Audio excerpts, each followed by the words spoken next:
네, 반갑습니다. 오늘 다룰 내용이 참 심상치 않죠? 맞아요.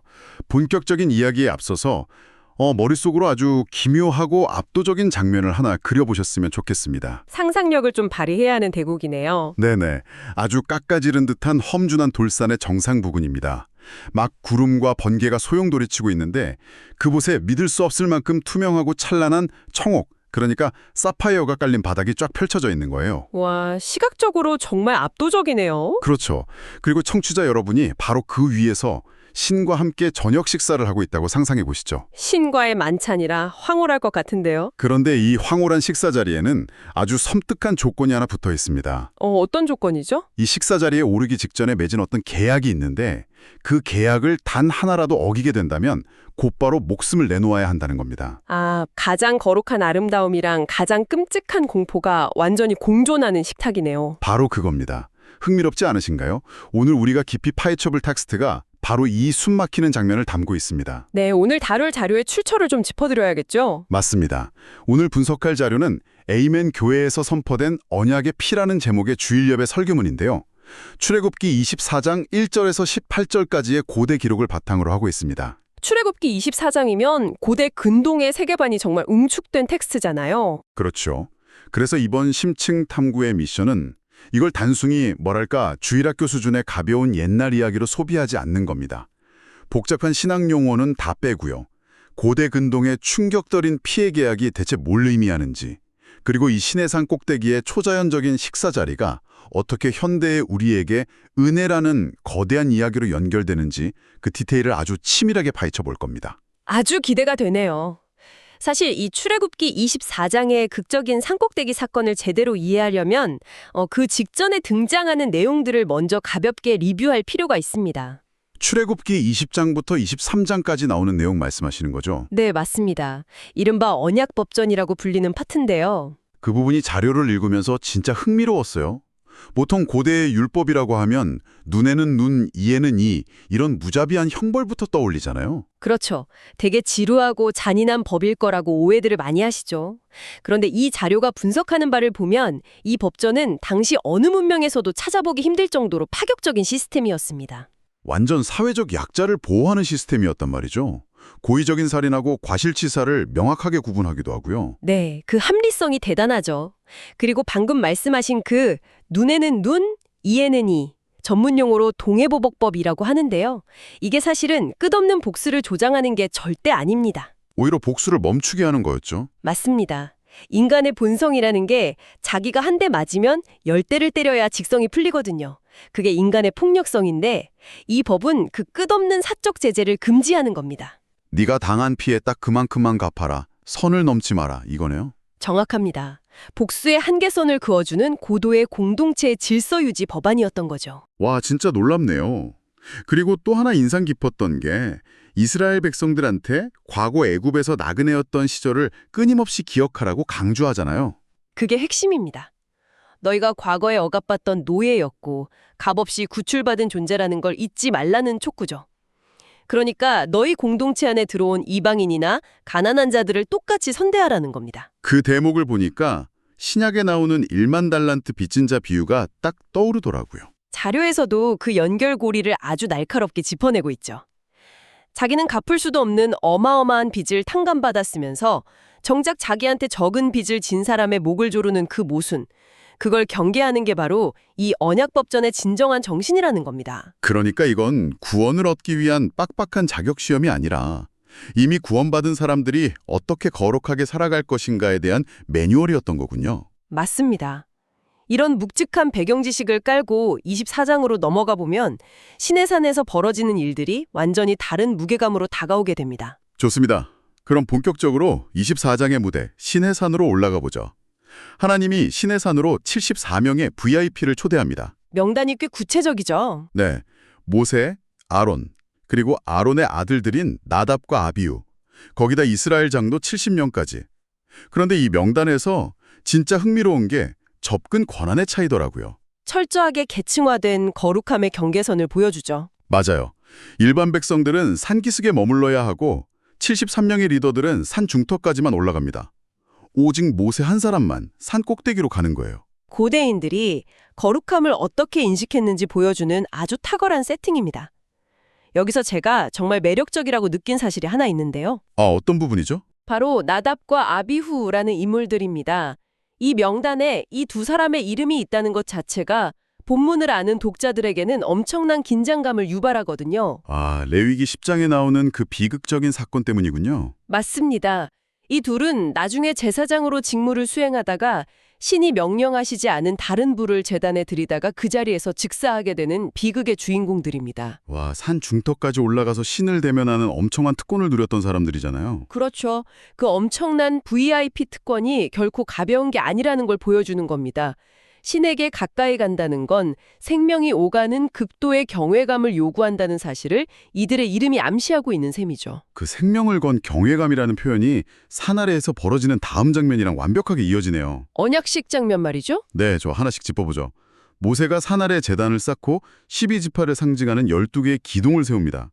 소를 잡아서 그 피를 반은 양푼에 담고 반은 제단에 뿌려요. 아주 시각적이고 충격적인 퍼포먼스입니다. 그리고 백성들이 우리가 다 지키겠습니다 하고 허개 없게 외치잖아요.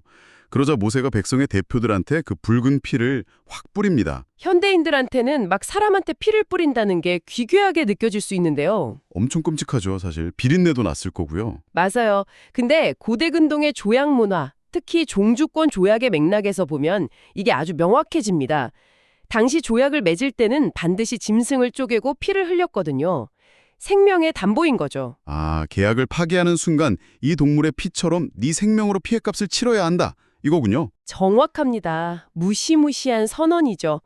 제단과 백성 양쪽에 피를 뿌렸다는 건 이 계약이 양측을 피로 묶는 강력한 구속력을 가진다는 뜻입니다. 진짜 목숨을 건 계약이네요. 그렇게 피해 언약식이 끝나고 나서야 아까 말씀드린 74명의 리더들이 산 중턱으로 올라가게 되는 거죠.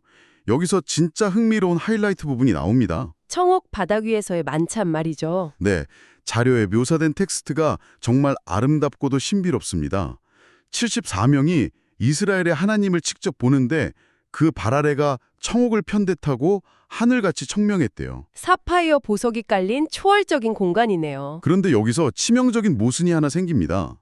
아까 우리가 이야기했던 룰에 따르면 죄가 있는 인간이 거룩한 신을 직접 보면 그 자리에서 즉사해야 마땅하잖아요. 그게 원래 우주적인 룰이죠. 거룩함과 속됨은 물리적으로 공존할 수가 없으니까요. 출애굽기 19장에서도 이미 경고했던 내용이고요. 그런데 이 74명은 죽지 않았단 말이죠. 이유가 뭔가요? 그 답이 바로 방금 전 산 아래에서 치르고 온 의식, 바로 피의 언약에 있습니다. 아, 동물의 피가 이들의 죄를 덮어주었기 때문이군요. 맞습니다. 피 흘림, 즉 속죄를 통해서 이들이 일시적으로 신 앞에 설 수 있는 존귀한 자로 여겨진 거죠. 피의 보호막 덕분에 죽음을 면한 겁니다. 와, 윤리적인 완벽함이 아니라 언약의 피 덕분이라는 거네요. 그리고 더 놀라운 건 이들이 살아남은 데서 끝난 게 아니라 거기서 하나님이 차려주신 밥상에서 먹고 마셨다는 겁니다. 고대 근동에서 계약을 맺고 식사를 함께 한다는 건 정말 특별한 의미가 있습니다. 보통 이방 종교들은 인간이 신한테 일방적으로 음식을 바쳐야 하잖아요. 그렇죠. 신의 노여움을 달래려고 제물을 바치는 구조인데 여기서는 창조주가 인간을 자기 식탁으로 초대해서 만찬을 베푸는 완전히 역전된 구도가 나옵니다. 적대 관계가 끝나고 완전히 새로운 관계, 하나의 가족이 되었다는 시작을 의미하는 거군요. 네, 가장 평화롭고 완벽한 교제의 상징입니다. 죽음의 공포로 시작된 계약이 가장 친밀한 식탁으로 마무리된 거죠. 그런데 이야기가 여기서 해피엔딩으로 끝나지 않는다는 게 문제입니다. 맞아요.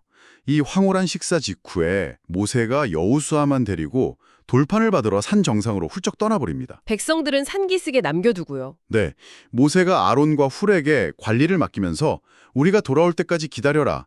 이렇게 단 하나의 임무를 줍니다. 그리고 그 기다림이 무려 40일이나 이어지죠. 산 꼭대기를 덮은 구름은 밑에서 백성들이 볼 때 완전히 모든 걸 태워버릴 맹렬한 불처럼 보였고요. 모세는 거기서 물도 음식도 없이 40일을 버팁니다. 그럼 이게 다 무슨 의미일까요? 이걸 더 큰 그림, 구속사적인 거시관과 연결해보면 진짜 놀라운 통찰이 나옵니다. 우선 심리적으로 보면 이 40일은 산기슭에 남겨진 백성들에게 엄청나게 가혹한 시험이었습니다. 불안할 수밖에 없었겠죠. 리더는 불기둥 속으로 사라져서 한 달 넘게 안 오고. 맞아요. 그래서 그 불안감을 참지 못하고 금송아지를 만들어버리는 대형 사고를 치고 맙니다. 애굽에서 보았던 익숙한 우상을 만들어서 자기들을 위로한 거죠. 불과 40일 전에 다 지키겠습니다 하면서 자기들 몸에 피까지 뿌렸는데 그 약속이 완전히 박살난 거네요. 계약 파기 아닙니까? 명백한 파기죠. 피해 계약 원리대로라면 이스라엘은 그 즉시 전멸당해야 마땅합니다. 그런데 하나님이 이들을 다 죽이지 않으신단 말이죠. 바로 그 지점입니다. 여기서 전문적인 원리 하나를 가져와 볼 수 있는데요. 레위기 17장에 육체의 생명은 피에 있다. 그리고 히브리서 9장에 피 흘림이 없은 적 사함이 없느니라 하는 선언입니다. 아, 시내산에서의 그 첫 번째 피의 언약이 불완전했다는 거군요. 정확합니다. 동물의 피가 일시적으로 덮어주긴 했지만 40일도 못 버티는 인간의 근본적인 실패를 완벽히 해결할 순 없었던 거죠. 이 옛 언약은 결국 다가올 완벽한 새 언약의 그림자였던 겁니다. 새 언약이라면 바로 훗날 예수 그리스도의 십자가 피로 맺어지는 그 언약을 말씀하시는 거네요. 네. 하나님은 이들의 반복되는 실패에도 불구하고 훗날 십자가에서 흘려질 완벽한 중보자의 피를 이미 내다보고 계셨던 거죠. 와, 소름이 돋네요. 그렇게 연결해 보니까 이 식탁의 서사가 엄청나게 거대해집니다.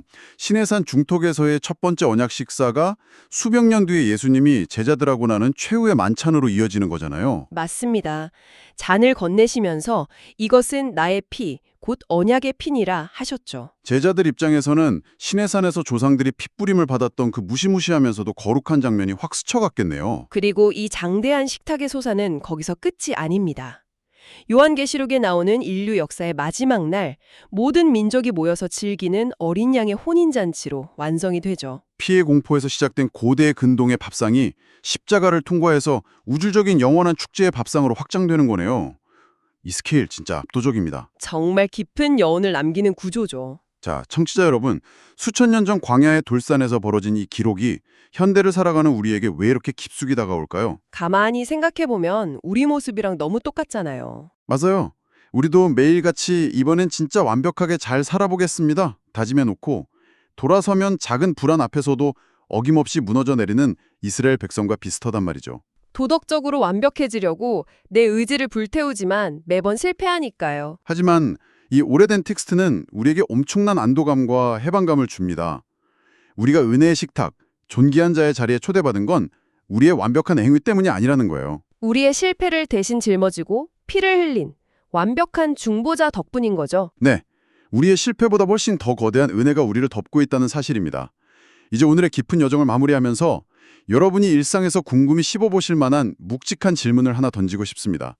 자료에는 직접 논의되지 않았지만 파생될 수 있는 중요한 생각거리네요. 네, 아까 백성들의 유일한 임무가 그저 모세가 돌아올 때까지 기다리는 것이었다고 했죠? 네, 아주 단순한 임무였죠. 하지만 그들은 맹렬한 불같은 구름 아래에서 그 두려움과 불확실성을 견디지 못했습니다. 그래서 불안감을 당장 마취시키려고 내 눈앞에 보이는 가짜 위안, 금송아지를 서둘러 만들어버렸죠. 청취자 여러분의 삶은 어떤가요?